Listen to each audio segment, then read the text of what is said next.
Você é uma vergonha para esta família. Meu pai sibilou do outro lado da mesa de jantar com o rosto vermelho de raiva.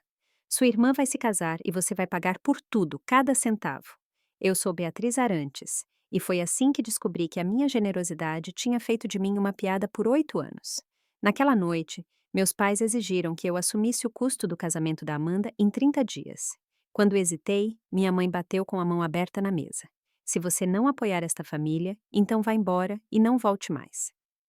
Amanda sentou-se silenciosamente ao lado, com um sorriso presunçoso no rosto. Se você está vendo isso, por favor, inscreva-se no canal e me escreva nos comentários de onde você está assistindo. O que eles não suspeitavam é que tinham acabado de cometer o maior erro de suas vidas, porque os documentos que eles me enganaram para assinar anos atrás estavam prestes a se tornar o pior pesadelo deles. Durante uma década inteira, fui o caixa eletrônico da família, enquanto Amanda interpretava a filha favorita e dourada. Esse padrão começou quando eu tinha 22 anos, recém-saída da faculdade, no meu primeiro emprego de analista em uma pequena empresa de investimentos. Amanda estava entediada e meus pais decidiram que ela merecia um ano sabático na Europa, pago com o meu bônus de contratação. A Amanda precisa descobrir quem ela é, explicou a mamãe. Você já tem um emprego, você se vira. Enquanto eu trabalhava 80 horas por semana e dormia no sofá de uma amiga para economizar dinheiro. Amanda postava fotos de Santorini. Quando ela voltou, meus pais compraram um BMW para ela como recompensa. Eu continuei pegando o metrô às 5 da manhã para ir trabalhar. As exigências nunca pararam. O apartamento da Amanda, nos Jardins. Ela não pode morar como você na Vila Madalena, Beatriz. Ela tem padrões. Sua marca de moda fracassada. Jovens empreendedores precisam de apoio familiar. Seu terceiro programa de pós-graduação. Educação é um investimento. Enquanto isso, meu pai, Roberto Arantes, reinava como presidente da Fundação Beneficente Arantes, organizando bailes de gala e apresentando a Amanda com orgulho. Minha filha, a artista. E eu? Essa é a Beatriz. Ela faz alguma coisa com números. Ele adorava dizer aos seus amigos do golfe que conhecia todas as pessoas importantes do mundo financeiro, sem nunca perguntar sobre o meu trabalho real. Aos 32 anos, eu já tinha dado a eles mais de 2 milhões de reais. Não eram empréstimos, eram presentes. Família permanece unida. Papai sempre dizia, enquanto brincava presunçosamente com seu Rolex em eventos de caridade. Ironicamente, eles construíram a vida deles com o meu dinheiro, enquanto eu, em silêncio, criava algo que eles nunca notaram, mas contarei isso mais tarde. O decisivo foi aquela noite. O sorriso autossatisfatório da Amanda quando ela empurrou a conta do casamento para mim. Naquele momento, tudo mudou. Enquanto eles me viam apenas como a conta bancária deles, eu já tinha subido a esferas das quais eles não faziam a menor ideia. Do emprego inicial, subi para sócia-gerente na Apex Capital, responsável por um portfólio de 850 milhões de dólares. O caminho até lá foi brutal, dias de 16 horas, certificações nos fins de semana, voos noturnos para Hong Kong. Passei no meu exame CFA, enquanto a Amanda se encontrava no Burning Man, pago pela minha conta. Fechei negócios de centenas de milhões, enquanto meus pais reclamavam que eu não podia comparecer à inauguração do curso de cerâmica da Amanda. Você só mexe com números. Que legal, dizia a mamãe, sempre que eu tentava explicar uma grande aquisição. A propósito, precisamos conversar sobre o local do casamento da Amanda. Eles nunca perguntaram por que eu de repente voava de classe executiva ou como eu podia pagar todos os desejos deles. Quando mencionei que fui listada na Forbes Under 40. Papai bocejou e mudou o assunto para o novo namorado da Amanda, um DJ promissor. A virada veio através do meu mentor, Jaime Moreira, ex-sócio do Goldman Sachs e hoje em vários conselhos da Fortune 500. Ele não tinha me ensinado apenas conhecimento financeiro, mas também estratégia. Nunca mostre todas as suas cartas, Beatriz, disse ele depois de observar como minha família me ignorava em um baile de gala. Assim que souberem o que você vale, tentarão se enfeitar com isso. Então fiquei quieta, deixei que acreditassem que eu era apenas a Beatriz que trabalha com números, enquanto eu cooperava com pessoas cujos nomes estavam nos jornais de economia. Eles se apegaram à imagem antiga deles, e eu construí um poder que eles nunca compreenderiam. No meu cofre havia uma pasta azul, que continha muito mais do que documentos financeiros. Ela continha a verdade sobre quem realmente possuía o que na família Arantes. 8 anos atrás, eu tinha cometido um erro grave. Eu tinha confiado no meu pai. Era dezembro de 2000. Eu tinha acabado de receber meu primeiro grande bônus. Um ano recorde. Ele me chamou com uma urgência incomum ao seu escritório. Apenas algumas formalidades bancárias, disse ele, empurrando uma pilha de documentos sobre a mesa. Planejamento sucessório, otimização fiscal. Você sabe como que isso é complicado. Eu estava exausta de uma fusão que não me deixava dormir há 3 dias. Papai já tinha preparado tudo. Post-its amarelos marcavam onde eu deveria assinar. Sua mãe e eu queremos que os investimentos da família estejam estruturados corretamente, explicou ele. A casa em Alphaville, uma mansão colonial valendo na época 20 milhões de reais, ele sempre descrevia em eventos de caridade como nosso patrimônio familiar.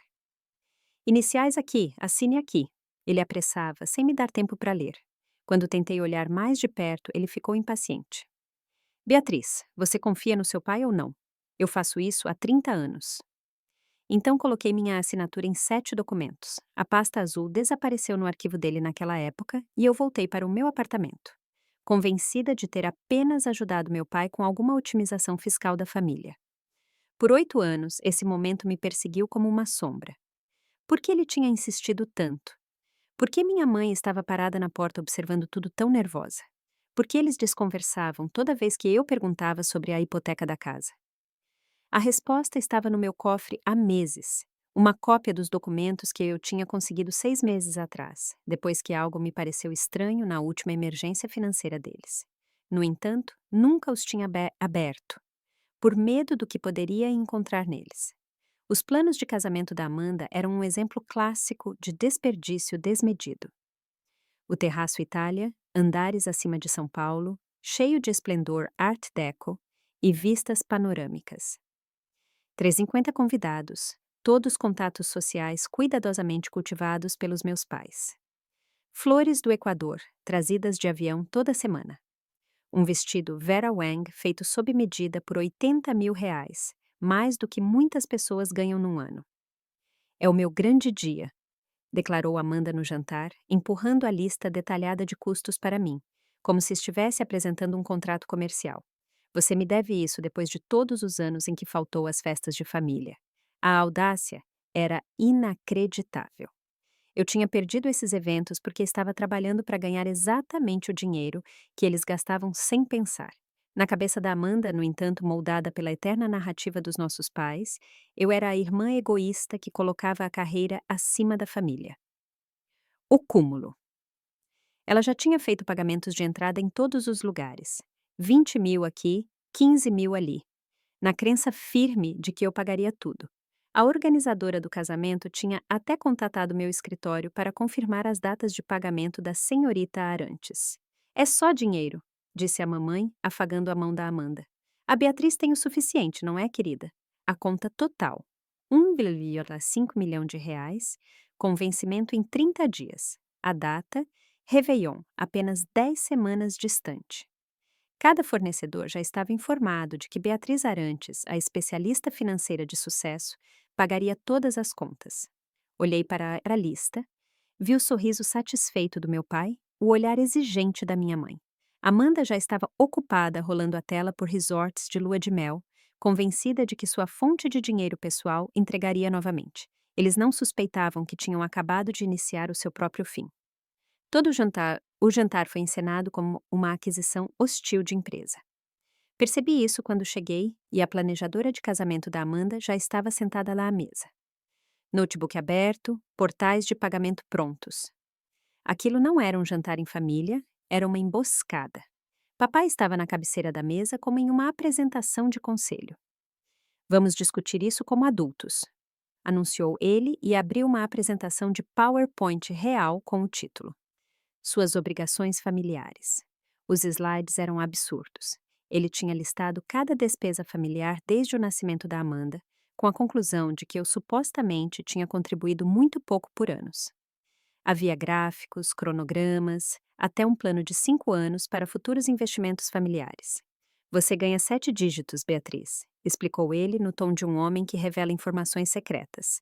Já é hora de você se comportar de acordo. Mamãe acrescentou com seriedade ensaiada. Nós sacrificamos tanto pela sua educação. Escolas particulares, cursos preparatórios, consultores, que eu paguei com o fundo fiduciário da vovó, disse eu baixinho. Silêncio! O rosto do papai ficou vermelho. Como você ousa? O fundo deveria ser para Amanda e para mim, continuei. Mas de alguma forma, só minha educação foi financiada com ele, porque a Amanda precisava da viagem dela para o mar. Amanda riu. Na verdade, ela riu. Meu Deus, que patético. Quem conta cada centavo tão mesquinhamente, enquanto alguns de nós tentam viver de verdade? Então veio o ultimato do papai. Você tem duas opções. Você paga o casamento da Amanda e finalmente dá a sua contribuição para a família, ou você vai embora e nunca mais volta. Mamãe assentiu. Amanda sorriu. Era obviamente ensaiado. Olhei para a conta uma última vez. 1,65 milhão de reais. 30 dias de prazo. Então me levantei, peguei meu celular e escrevi uma única mensagem para Marcos Chen, meu advogado. Puxe tudo sobre os documentos imobiliários da família Arantes hoje à noite. Eu não explodi, não gritei, eu calculei. As palavras de Jaime Moreira ecoavam na minha cabeça. Nunca mostre suas cartas cedo demais. Deixe-os acreditar que venceram enquanto você planeja a queda deles. Preciso de um tempo para pensar, disse calmamente e peguei meu casaco. Não há nada para pensar, latiu papai. Sim ou não, Beatriz, você é parte desta família ou não? 24 horas, respondi. Isso é razoável para uma decisão sobre 1,5 milhão. Amanda revirou os olhos. Tão dramática, não é como se você não pudesse pagar. Saí da casa sem dizer nada, mas minha cabeça trabalhava como um motor de alto desempenho. No carro, liguei para Marcos Chen, sócio sênior da Chen Associados e o melhor advogado imobiliário de São Paulo. Muitas vezes fechamos negócios juntos. Ele ainda me devia um favor por causa de um cliente bilionário. Marcos, preciso de tudo sobre os arquivos imobiliários dos Arantes. Disse imediatamente. Cada documento sobre a mansão em Alphaville hoje à noite. São 23 horas, Beatriz, eu sei. Cobre a tarifa de emergência. Preciso dos documentos em 2 horas. Minha próxima ligação foi para minha assistente. Puxe todas as transferências de dinheiro para Roberto e Patrícia, 10 anos para trás, cada uma delas. A viagem para casa durou 30 minutos. Quando cheguei, meu celular vibrou. Marcos tinha enviado um arquivo criptografado. Documentação urgente da propriedade Arantes. Servi-me de uma taça de vinho, sentei-me ao laptop e comecei a ler. O que encontrei naqueles documentos me fez rir alto. Pela primeira vez em anos. Minha família achava que tinha ganhado na loteria com o ultimato. Eles não tinham a menor ideia de que, no sentido literal da palavra, tinham apostado a casa e perdido tudo. O documento de transferência da escritura tinha na data de 15 de dezembro de 2000. Claro como cristal para ler. Beatriz Arantes, única proprietária da Alameda das Tulipas, 47, Alphaville, São Paulo. Preço de compra, 20 milhões de reais. Entrada, dos meus fundos privados. Hipoteca, nenhuma. Aparentemente, eu tinha pago a casa integralmente. Marcos? Perguntei, quando liguei de volta imediatamente. Estou lendo isso certo mesmo? Você é a proprietária, Beatriz, sem ônus. Sua assinatura foi reconhecida em cartório e registrada oficialmente. Seu pai assinou como vendedor. Mas eu nunca comprei uma casa. Eu só assinei documentos de planejamento sucessório. A voz de Marcos soou dura. Aqueles não eram documentos de sucessão. Seu pai vendeu a casa para você e ficou com o dinheiro. De acordo com os extratos bancários, ele pagou dívidas enormes com isso. Jogos de azar, cerca de 18 milhões de reais. Minhas mãos tremiam enquanto eu rolava por 8 anos de pagamentos de IPTU, todos debitados automaticamente das minhas contas. Eu nunca os questionei, pensei que fizessem parte de algum fundo de investimento do meu pai. Tem mais, disse Marcos. Legalmente falando, seus pais vivem há 8 anos sem pagar aluguel na sua casa. Aluguel de mercado para uma propriedade assim, pelo menos 70 mil reais por mês.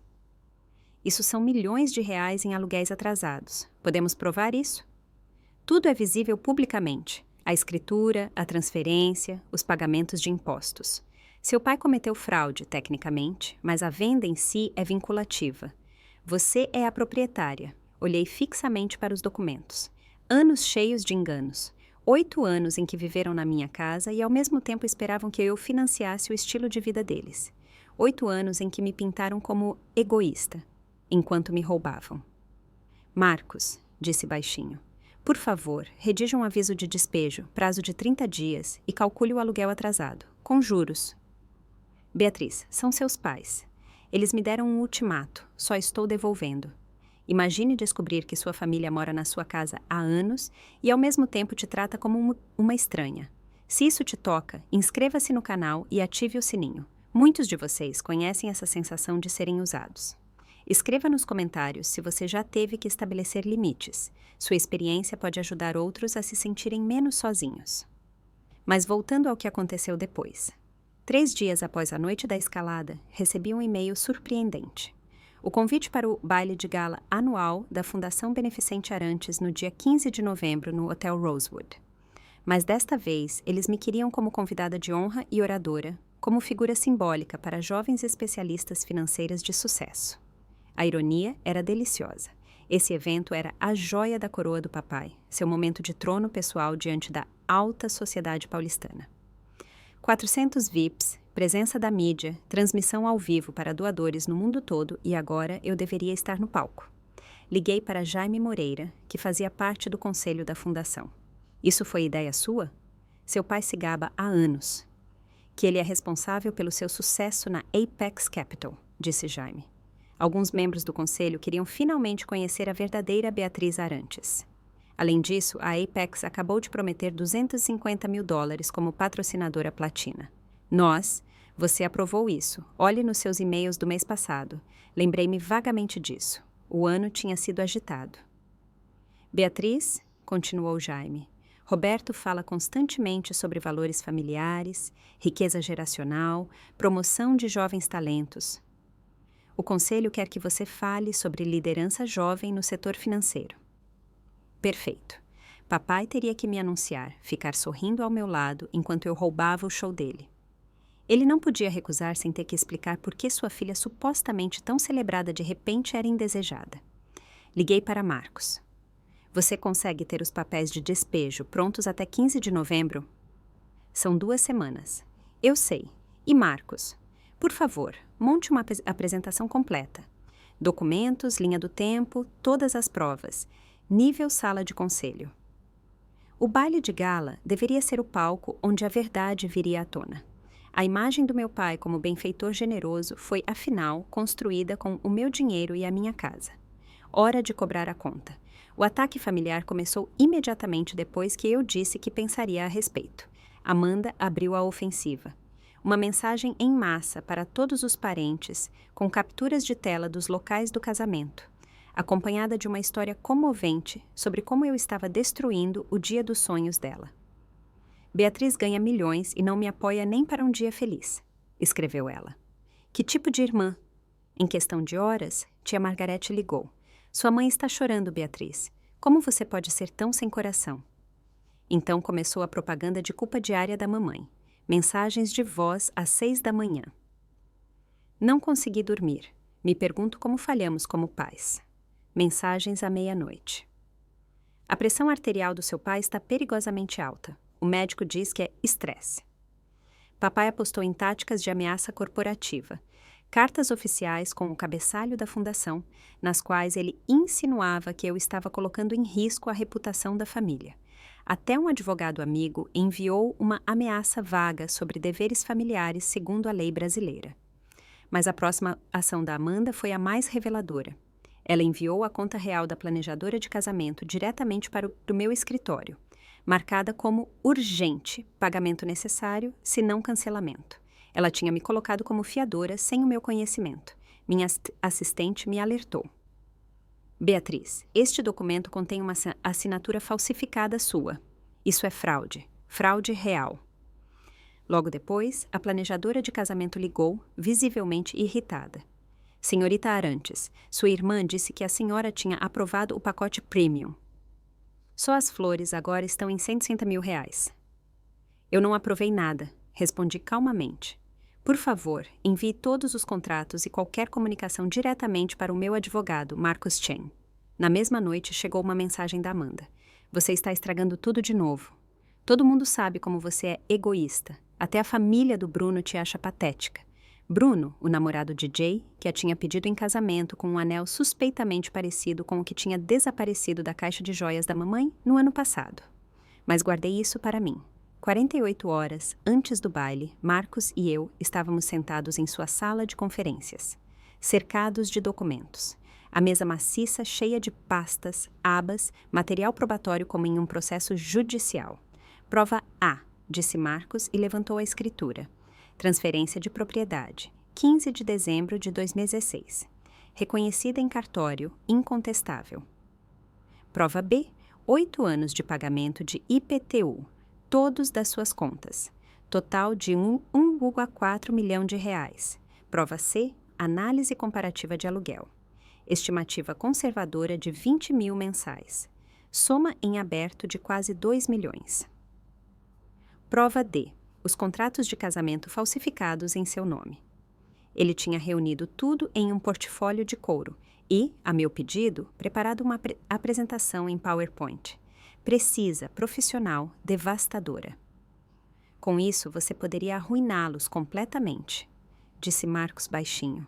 Não apenas expor, destruir. Não quero destruição, respondi. Eu quero a verdade. Passei o dia seguinte ensaiando meu discurso.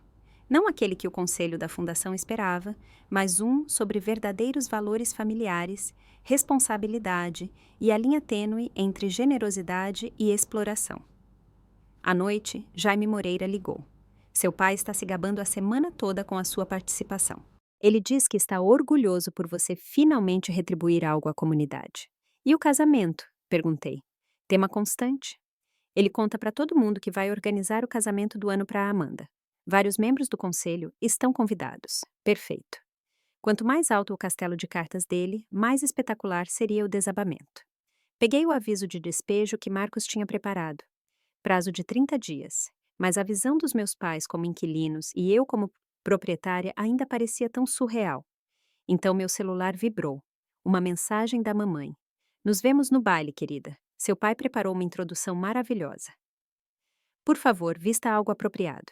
Olhei para o meu terno Armani no armário. Ah, eu definitivamente vestiria algo apropriado. Apropriado para a justiça. O grande salão de baile do Hotel Rosewood brilhava no mais puro glamour de dinheiro antigo. Lustres de cristal lançavam luz quente sobre toalhas de mesa cor de marfim, enquanto 400 membros da elite paulistana cintilavam com taças de champanhe como estrelas espalhadas. Papai estava na entrada como um monarca cumprimentando seus súditos. Smoking perfeitamente ajustado. Sorriso impecável. Senador Rezende, maravilhoso vê-lo aqui, dizia ele. Você se lembra da minha filha Amanda? Amanda posava ao lado dele em um vestido Oscar de la Renta de 40 mil reais, segundo Marcos, também pago com meu cartão de crédito. Ela acariciava constantemente seu novo anel de noivado para garantir que o diamante de 3 quilates fosse visto por todos. Então papai me notou. E essa aqui, disse ele. Sua voz baixou apenas minimamente. É a Beatriz. Ela trabalha no setor financeiro. Beatriz Arantes. O membro do conselho, Harrison Silva, aproximou-se. Seus olhos se arregalaram. A Beatriz Arantes da Apex Capital? Roberto, você nunca mencionou que sua filha dirige o fundo de mercados emergentes mais bem-sucedido da cidade. O sorriso do papai congelou. Bem, eu não gosto de me gabar. Harrison riu. Sua filha administra meu fundo de pensão. Ela me rendeu uma fortuna. Você deve estar incrivelmente orgulhoso, Roberto. Claro, conseguiu dizer papai com o maxilar tenso. Mais e mais membros do conselho chegavam, reconheciam meu nome de artigos especializados, me parabenizavam por sucessos que papai tinha diminuído por anos. A cuidadosa distribuição de papéis dos meus pais, Beatriz, a filha ausente, Amanda, a estrela da família, começou a desmoronar visivelmente. Estamos muito ansiosos pelo seu discurso, disse a presidente da fundação e apertou minha mão. Atrás dela, equipes de câmera preparavam a transmissão ao vivo. Já havia 1.200 espectadores esperando no YouTube. Mamãe surgiu de repente ao lado do papai e sussurrou freneticamente. O sorriso da Amanda parecia tenso, seus olhos corriam procurando pela sala. Eles sentiam que algo estava saindo do controle. Eles só não sabiam o quê. Pouco depois, papai subiu ao palco. Sua presença exigia silêncio, seu olhar vagava pelo salão. Na tela atrás dele brilhava o lema do evento: Valores familiares, riqueza e sabedoria para as próximas gerações. Boa noite, meus estimados amigos. Começou ele com a voz calorosa e confiante. Hoje celebramos não apenas a caridade, mas os valores fundamentais que formam famílias fortes e comunidades fortes. Ele falou sobre generosidade, sobre pessoas que dão e aquelas que apenas recebem. A ironia era quase avassaladora. Minha própria família, continuou ele e apontou para a nossa mesa, encarna esses valores. Minha filha Amanda, por exemplo, entende que a verdadeira riqueza não está no que se guarda, mas no que se compartilha. Amanda sorriu radiante. Mamãe enxugou os olhos dramaticamente. Aplausos educados. Então papai disse, e seu olhar encontrou o meu. Alguns, especialmente da geração mais jovem, infelizmente esqueceram essas lições. Eles estão tão fixados em seu próprio sucesso que perdem de vista suas obrigações com a família e a comunidade. Vários membros do conselho trocaram olhares. Eles sabiam que eu falaria em seguida. Mas esta noite, disse papai, parecendo cada vez mais presunçoso, honramos aqueles que entenderam que apoiar a família não é apenas um dever, mas um privilégio. E por isso tenho o prazer de anunciar que a família Arantes sediará o casamento do ano no Réveillon aqui no Rosewood. Murmúrios entusiasmados. Aplausos. Amanda levantou-se e acenou como uma debutante. Uma celebração de valores familiares, concluiu papai, financiada pela União Familiar. Na verdade, ele estava usando o meu dinheiro. Dinheiro que ele considerava garantido para polir seu status social. O chat da transmissão ao vivo explodiu de felicitações. Então, a presidente da fundação levantou-se. E agora damos as boas-vindas à nossa oradora especial Beatriz Arantes, que compartilhará sua visão sobre liderança e legado.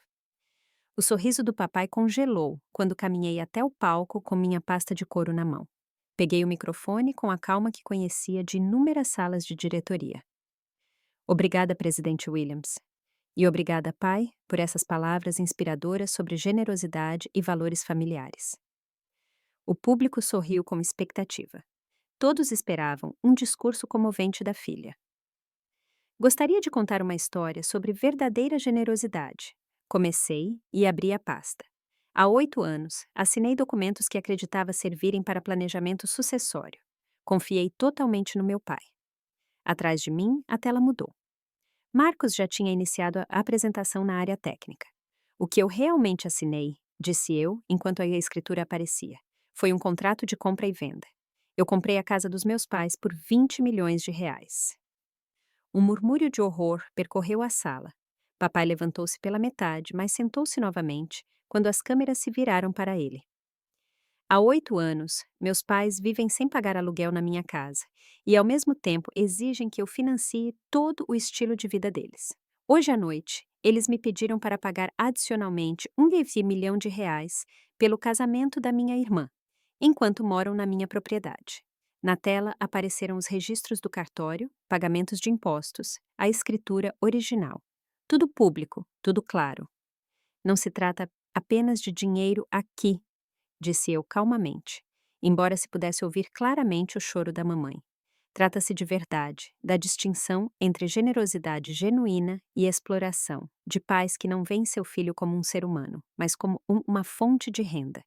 Amanda pulou. Você está mentindo. Todos os documentos são públicos, respondi serenamente. Cartório de Registro de Imóveis de Barueri, número de registro 2006-4847. A transmissão ao vivo atingiu 15 mil espectadores. Comentários disparavam a cada segundo no chat. Repórteres digitavam freneticamente em seus celulares. Meu pai falou hoje sobre obrigações familiares. Continuei. Por isso, formulo as minhas muito claramente. Com efeito imediato, meus pais têm 30 dias para deixar a minha casa. Marcos levantou-se e foi com os papéis de despejo até a mesa da família. Porque valores familiares verdadeiros, disse eu, incluem responsabilidade. O salão inteiro prendeu a respiração enquanto Marcos colocava a pasta na frente do papai. Senhor Roberto Arantes, declarou ele alto e claro. Por meio deste, o senhor recebe a notificação para desocupar o imóvel na Alameda das Tulipas, 47, dentro de 30 dias. Ele se virou para o conselho. Para a transparência, preparei cópias de todos os documentos relevantes para a fundação, dada a função do Sr. Arantes como presidente. Harrison Silva folheou os documentos. Primeiro confuso, depois chocado. Roberto, aqui diz preto no branco que você vendeu a casa para a Beatriz há 8 anos. É um mal-entendido, gaguejou papai com o rosto vermelho escuro. Acordos familiares. A escritura é inequívoca, interrompeu Harrison. Beatriz Arantes, proprietária exclusiva. Data da compra, 15 de dezembro de 2016. Preço de compra, 20 milhões. A consultora jurídica da Fundação, Patrícia Hartmann, verificou sua cópia. Tudo legalmente válido. Selo do cartório, autenticação, registro correto. Roberto, você não é proprietário da casa desde 2016. A transmissão ao vivo mostrava agora 18 mil espectadores. Comentários corriam pela tela. OMG! A filha é dona da casa e o presidente é um fraudador. Marcos voltou ao microfone. Para esclarecimento, 8 anos de aluguel não pago resultam, a valor de mercado, em cerca de 2 milhões de reais. A senhorita Lítia Arantes está disposta a renunciar a essa cobrança, desde que a desocupação ocorra sem resistência. Um fotógrafo do jornal local capturou o olhar atônito do meu pai. As câmeras da fundação filmavam tudo. Amanda tentou arrancar os documentos de Harrison, mas ele os segurou firme e balançou a cabeça. Além disso, continuou Marcos, qualquer tentativa de assediar ou difamar a senhorita Arantes resultará em mais medidas legais. O salão fervilhava com conversas sussurradas. Isso não era mais um drama familiar. Era fraude transmitida ao vivo. Isso é uma mentira! Berrou papai, pulando com tanta força que sua cadeira tombou. Beatriz, como você pode atacar sua família assim? Por favor, acalme-se, senhor. Advertiram os seguranças. Mas papai os afastou. Mamãe também estava de pé. O rímel escorria pelo seu rosto. Beatriz, somos seus pais. Como você pôde nos expor assim? Amanda pegou um microfone. Ela tem inveja. Ela sempre teve inveja de mim. É só por causa do casamento. Ela não suporta que eu seja feliz. O público recuou. Membros do conselho se levantaram. Alguns já estavam saindo do salão. A esposa do senador sussurrou horrorizada. Inacreditável! Você quer nos destruir? Gritou papai. Sua própria família. Para quê? Por dinheiro? Vocês destruíram a si mesmos, disse eu calmamente no microfone. Eu só mostrei quem vocês realmente são. Bruno, o noivo da Amanda, estava sentado imóvel, olhando fixamente para os documentos que Harrison passava. Seus pais já estavam recolhendo suas coisas. Senhorita Amanda, disse a mãe do Bruno alto o suficiente para que as câmeras captassem. Precisamos conversar sobre este casamento. Não tínhamos ideia da situação em que os Arantes se encontram. O casamento vai acontecer, gritou Amanda. A Beatriz vai pagar, ela tem que pagar. Quando ela se lançou para a frente, a segurança finalmente interveio. 2 funcionários a seguraram e a levaram energicamente, mas com cuidado, de volta ao seu lugar. Papai quis ir atrás, mas bloquearam seu caminho. A presidente Williams levantou o microfone. Acho que é melhor o senhor ir agora, Roberto. O conselho entrará em contato com o senhor a respeito da sua posição. O chat da transmissão ao vivo explodiu. Segurança chamada, filha gritando. Conselho expulsa o presidente. 3 membros do conselho já haviam deixado o salão. Outros filmavam tudo com seus celulares. A elite de São Paulo foi testemunha de como a imagem, laboriosamente construída de Roberto Arantes, desmoronou diante de todos. E isso foi só o começo. Este é o momento em que tudo muda. Quando alguém finalmente enfrenta seus algozes publicamente. Se você já sonhou com um momento de vingança assim, deixe seu like e me diga nos comentários se a Beatriz foi longe demais ou não o suficiente. Inscreva-se no canal se quiser saber como essa família tentou contra-atacar e o que realmente aconteceu com o suposto casamento de 1,5 milhão. O rescaldo foi mais chocante do que a revelação em si. Em poucos minutos, o suntuoso salão de baile se transformou no epicentro do maior escândalo que a alta sociedade tinha visto em décadas. 3 membros do conselho apresentaram suas cartas de renúncia imediatamente. Não podemos ser associados a isso, declarou Harrison Silva em voz alta. Roberto Arantes viveu na casa da filha e ao mesmo tempo solicitava doações. Isso é inaceitável. O tesoureiro da fundação, Miguel Shen, levantou-se. Solicito uma auditoria especial. Cada transação que Roberto aprovou deve ser verificada. Meu celular vibrava ininterruptamente. 47 e-mails em 10 minutos. Todos de convidados do baile. Beatriz, não sabíamos de nada. Sua coragem é impressionante. Você consideraria um lugar no nosso conselho? Enquanto isso, o mundo da Amanda desmoronava em tempo real. O celular dela tocou, a planejadora do casamento.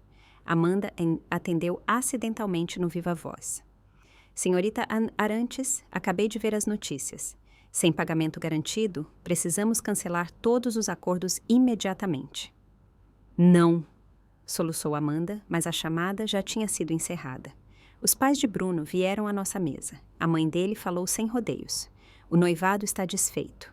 Nosso filho não será associado a fraudes e vergonha pública.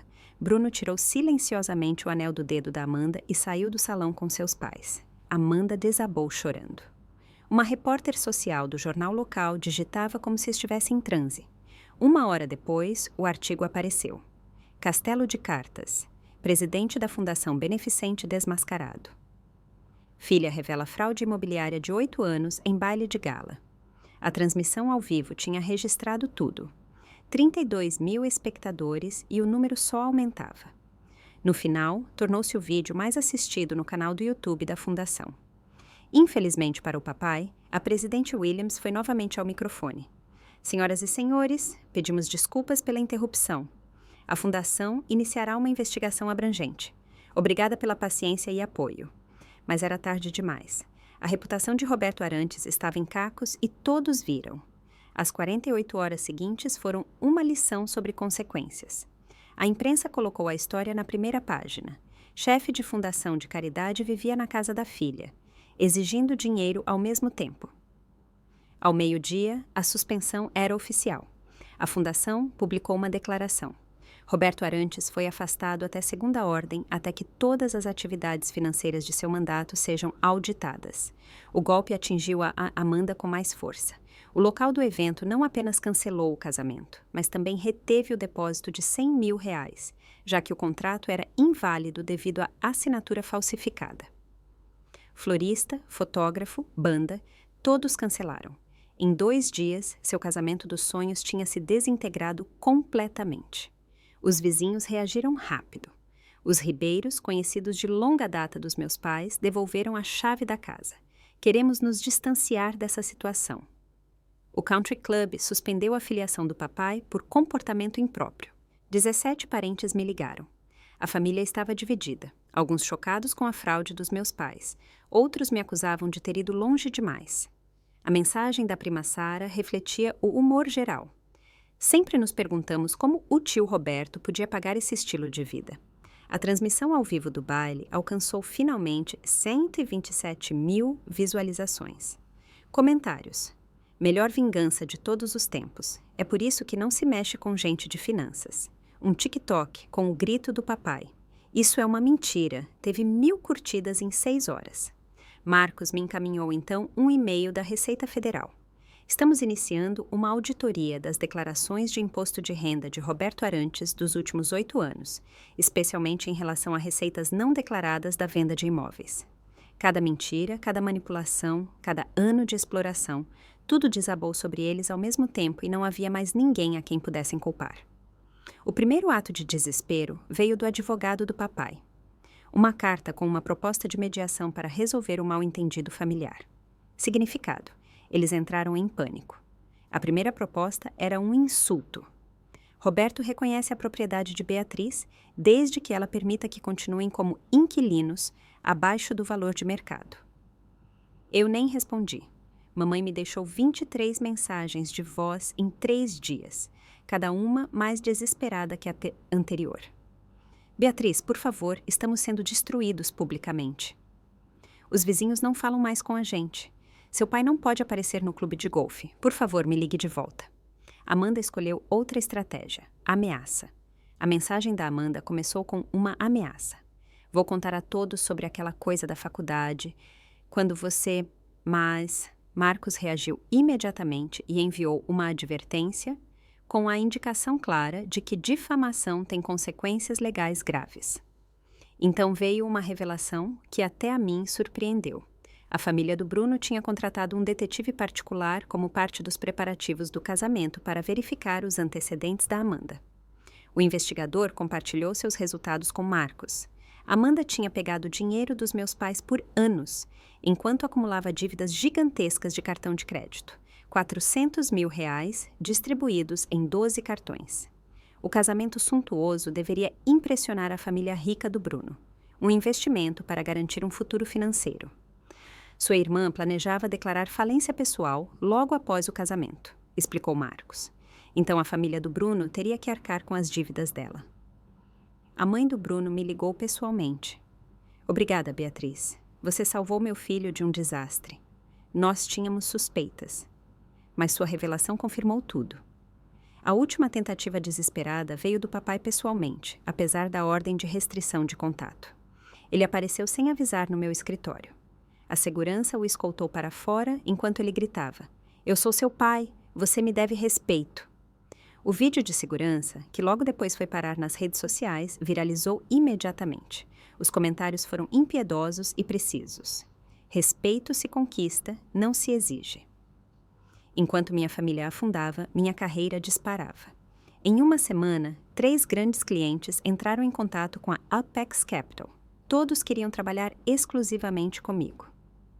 Quem lida com traição familiar de forma tão profissional é exatamente a pessoa a quem quero confiar meu portfólio, disse Ricardo Bastos, CEO da Bastos Indústrias, e investiu 379 milhões de dólares no nosso fundo de mercados emergentes. O Women in Finance Summit me convidou como palestrante principal. Tema: estabelecer limites quando valores pessoais e profissionais colidem. O cachê: 50 mil dólares. A revista do setor Exame publicou um perfil, Beatriz Arantes, a executiva que não se deixou vitimizar, e destacou que os ativos geridos pela Apex Capital tinham subido desde o baile. Minha equipe me tratava com novo respeito. Um analista júnior disse: "Você nos mostrou o que significa liderança verdadeira, defender a si mesmo, mesmo quando dói." Até 2 amigas de infância entraram em contato novamente. Jennifer, hoje cirurgiã, escreveu: "Sempre me perguntei por que você se afastou. Agora eu entendo. Seus pais fizeram você acreditar que nunca era o suficiente. Estou aqui se precisar de alguém. Miguel, meu antigo parceiro de debates, me lembrou. Seu pai já reivindicava seus sucessos antes. Quando você ganhou o campeonato estadual, ele contou para todos que tinha te treinado. Todo mundo sabia que era besteira. Jaime Moreira ligou finalmente com a melhor notícia.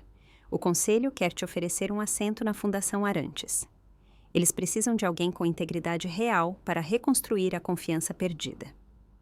Cada sucesso profissional parecia uma confirmação, não apenas da minha competência, mas também da minha decisão de finalmente traçar limites. O mercado tinha falado: autenticidade e limites claros são forças, não fraquezas. 3 de dezembro, 12:00. A sala de conferências na Shen & Associados parecia um tribunal. Meus pais estavam sentados à minha frente com o advogado deles. Perdidos, cansados, pequenos, a autoridade do papai, a fachada impecável da mamãe, tudo desaparecido. Marcos empurrou o acordo de mediação sobre a mesa. As condições da senhora Arantes não são negociáveis. E elas eram mais generosas do que eles mereciam. 60 dias de prazo para sair em vez de 30. Perdão do aluguel atrasado de milhões mediante assinatura imediata.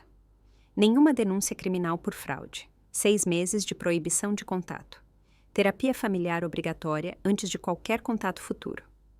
"Isso é chantagem", sibilou o advogado do papai.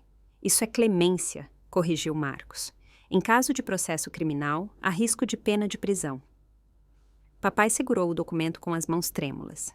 Ele não conseguia me olhar nos olhos. "Há mais uma condição", disse eu, pela primeira vez naquela sala. "Uma carta pública de desculpas, na qual vocês reconhecem o que fizeram, publicada no jornal." "De jeito nenhum", gritou papai. Então, iniciaremos processos criminais, respondeu Marcos calmamente. Só as assinaturas falsificadas são suficientes para 5 anos. Mamãe colocou a mão no braço do papai. Roberto, assine, por favor. Silêncio. Só se ouvia o arranhar das canetas enquanto assinavam página por página. Quando terminaram, levantei-me. Quero que vocês entendam uma coisa, disse eu. Isso aqui não é vingança, são limites. Vocês sempre me disseram que família apoia a família, mas nunca me ensinaram que o apoio deve ser mútuo. Vocês tiraram até não haver mais nada para tirar. Isso acabou. Papai finalmente levantou o olhar. Você nos destruiu. Não, respondi calmamente. Vocês se destruíram, eu só parei de viabilizar isso. A caminho da porta, ouvi mamãe sussurrar. Ele tem razão, ela tem razão. Deus nos ajude. O acordo foi formulado com precisão. Mensurabilidade era pré-requisito. Marcos explicou sobriamente. Página 3. A carta de desculpas pública deve reconhecer os pontos. A transferência fraudulenta de propriedade. 8 anos de engano consciente. O padrão de exploração financeira. Mamãe fazia uma careta a cada ponto. O maxilar do papai ficava cada vez mais duro. Página 4. Dever de terapia familiar. Pelo menos 12 sessões com um especialista em abuso familiar e manipulação financeira. Relatórios trimestrais. Isso é humilhante, murmurou papai. Isso é prestação de contas, respondi. As condições continuavam. Amanda financia seu casamento sozinha, caso ele ainda aconteça. Nenhum uso do meu nome ou da minha posição profissional para fins sociais ou pessoais. Nenhum contato com meu empregador ou meus clientes. Revisões trimestrais para determinar se uma retomada do contato pode ser considerada. Qualquer violação leva à reintegração imediata da cobrança dos milhões em aluguel. Página 7. Continuou Marcos. A senhora Arantes reserva-se o direito de endurecer estas condições, caso ocorram mais assédios ou difamações. Amanda não tinha aparecido na mediação, supostamente muito abalada, mas a assinatura dela era indispensável para a ordem de restrição. Ela nunca vai assinar, opinou o advogado dela. Então ela terá que responder pelos contratos de casamento falsificados, respondeu Marcos calmamente. 3 acusações de fraude, cada uma pode acabar em prisão. A pressão era clara. Assinar e recomeçar ou recusar e afundar. Uma última condição, acrescentei. A casa em Alphaville será vendida ou habitada por mim. Após a mudança, nenhum deles poderá jamais tentar entrar na propriedade. O rosto do papai contorceu-se dolorosamente. Essa casa tinha sido por anos seu símbolo de status e sucesso. Agora representava engano, fraude e consequências. Essas condições valem por 48 horas, concluiu Marcos. Depois disso, prosseguiremos com todas as medidas criminais. Eles tiveram 2 dias para escolher entre humilhação e aniquilação total. Mas mesmo então tentaram resistir. Papai queria negociar cada cláusula individualmente, como se fosse um conflito de negócios em vez das consequências de sua fraude. A desculpa pública é muito detalhada, protestou seu advogado. Não podemos formular isso como um mal-entendido familiar? Não, respondeu Marcos secamente. Mamãe escolheu, como sempre, a carta da saúde. 2 dias após a mediação, ela se internou no Hospital Albert Einstein por dores no peito causadas por estresse. Diagnóstico: crise de ansiedade. A conta de R$15.000 ela encaminhou para mim. A resistência da Amanda foi mais maliciosa. Como ela não podia me contatar diretamente, enviava mensagens através de parentes. Beatriz destruiu nossa família. Ela é má. Ela é invejosa. Ela queria ter tudo o que era nosso. A ironia. Ela me acusava de querer algo que na verdade era meu. A coisa ficou séria para eles quando as empresas de mudança fizeram os primeiros orçamentos. 8 anos de posses acumuladas, financiadas por mim, significavam 3 caminhões, custos de transporte e armazenamento, R$15.000 que eles não tinham. Tia Margarete me contou. Papai está vendendo tudo o que tem valor escondido. Seus relógios Rolex, as joias da mamãe, até seus amados tacos de golfe. A fundação tinha congelado as contas dele durante a auditoria. Eles viviam agora de cartões de crédito. A procura por apartamento também foi desanimadora. Com a reputação destruída e sem comprovantes de renda válidos, os proprietários exigiam 6 meses de aluguel adiantado. O melhor que encontraram foi um apartamento de 3 quartos em Osasco, longe do brilho de Alphaville. Eles visitaram até um apartamento no meu prédio. Minha ex-colega de quarto me escreveu. Sua mãe chorou no estacionamento quando viu o tamanho. Os outrora tão arrogantes, arantes, que viveram anos acima de suas possibilidades às minhas custas, foram agora confrontados com a realidade deles e ela era, para dizer o mínimo, modesta. 20 de dezembro, 16h44. 13 minutos antes do fim do prazo. Eles assinaram. A assinatura ocorreu no escritório de Marcos. Meus pais pareciam ocos, quebrados. Amanda, que teve que participar, não falava uma palavra com eles há uma semana, depois que a família do Bruno a ameaçou com uma ordem judicial. Iniciais aqui, assine aqui e aqui. Papai travou, no entanto, na desculpa pública, na qual ele tinha que admitir. Enganei minha filha Beatriz em 2016 intencionalmente sobre a natureza dos documentos de transferência de propriedade. Isso vai sair no jornal, disse ele sem tom na voz, na edição de amanhã. Confirmou Marcos. Eles estão segurando espaço na página 3. Amanda colocou sua assinatura sob a proibição de contato. Lágrimas corriam pelo rosto dela. Eu te odeio, sussurrou ela para mim. Eu sei, respondi calmamente. Talvez um dia você perceba que se tratava de responsabilidade, não de ódio. Então, Marcos entregou a eles um último documento. A expressão deles mudou quando viram do que se tratava. Um fundo de terapia criado por mim no valor de R$ 15.000. Por quê? Perguntou mamãe confusa. Porque eu quero que vocês fiquem saudáveis, disse eu. Não por mim, por vocês. Vocês viveram tanto tempo em uma mentira que esqueceram como a verdade é. Ao sair, papai parou na porta. Pela primeira vez, toda a fachada caiu. Eu afundei, sussurrou ele. As dívidas de jogo. Eu teria perdido tudo. Quando você assinou naquela época, eu dizia a mim mesmo que estava salvando a família. Você poderia ter pedido ajuda, respondi. Em vez disso, você roubou sua filha e exigiu cada vez mais. Ele assentiu, subitamente envelhecido anos. Eu sei, Deus me ajude, eu sei. Eles saíram sem mais uma palavra. As assinaturas estavam feitas, o limite traçado. O processo de cura, se algum dia começasse, podia finalmente encontrar espaço. Janeiro de 2025, 8h da manhã. Os caminhões de mudança chegaram à Alameda das Tulipas, 47. Eu observava do carro, longe o suficiente para manter distância, mas perto o suficiente para garantir que tudo corresse conforme as regras. 3 caminhões, caixas.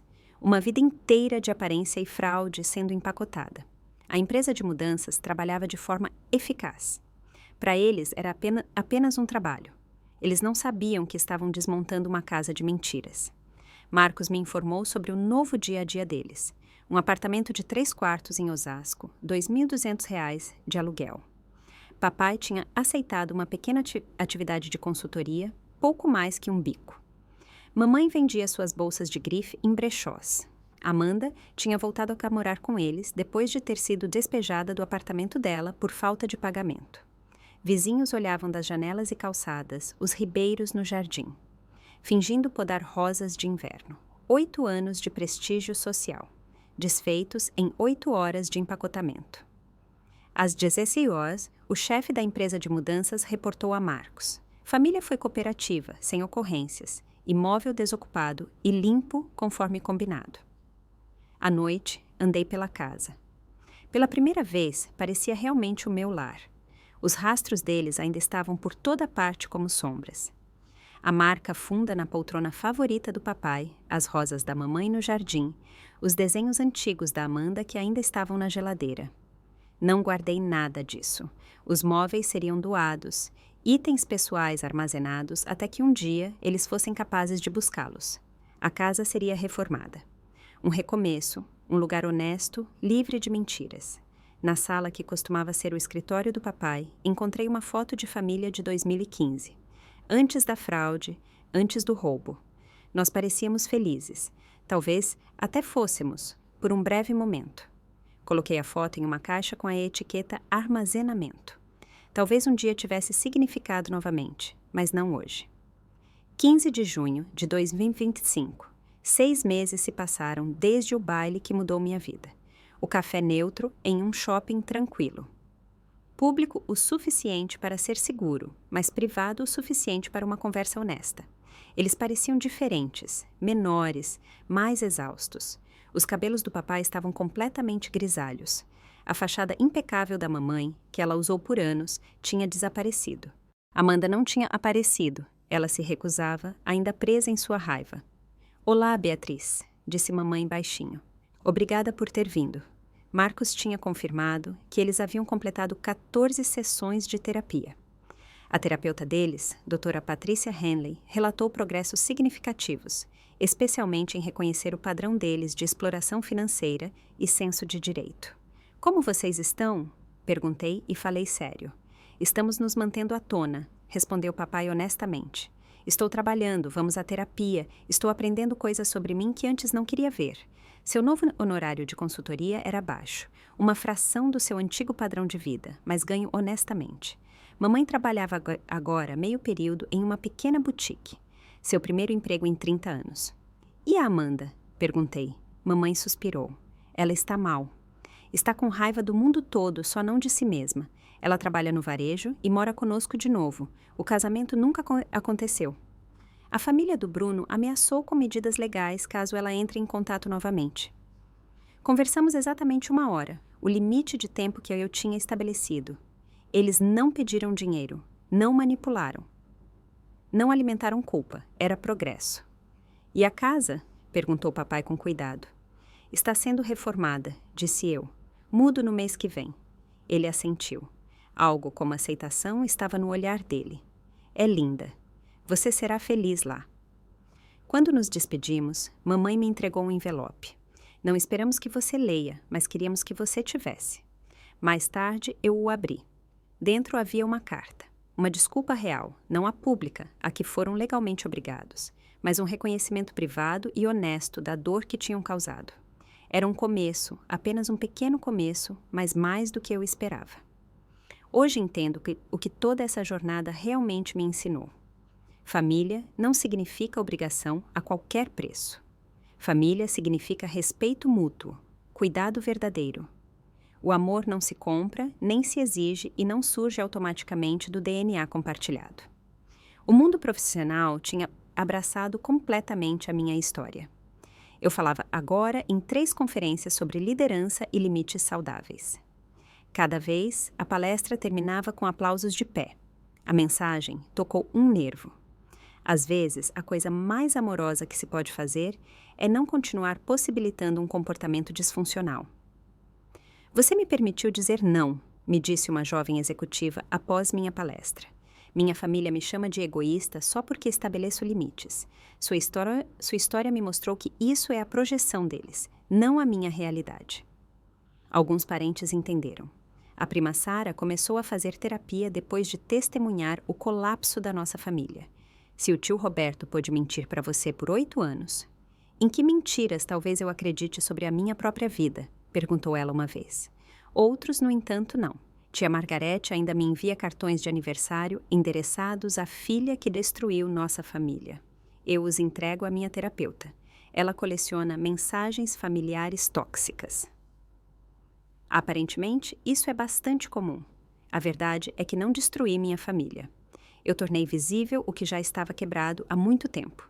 Como acender uma luz em uma casa de acumuladores. O caos sempre esteve lá, apenas escondido no escuro.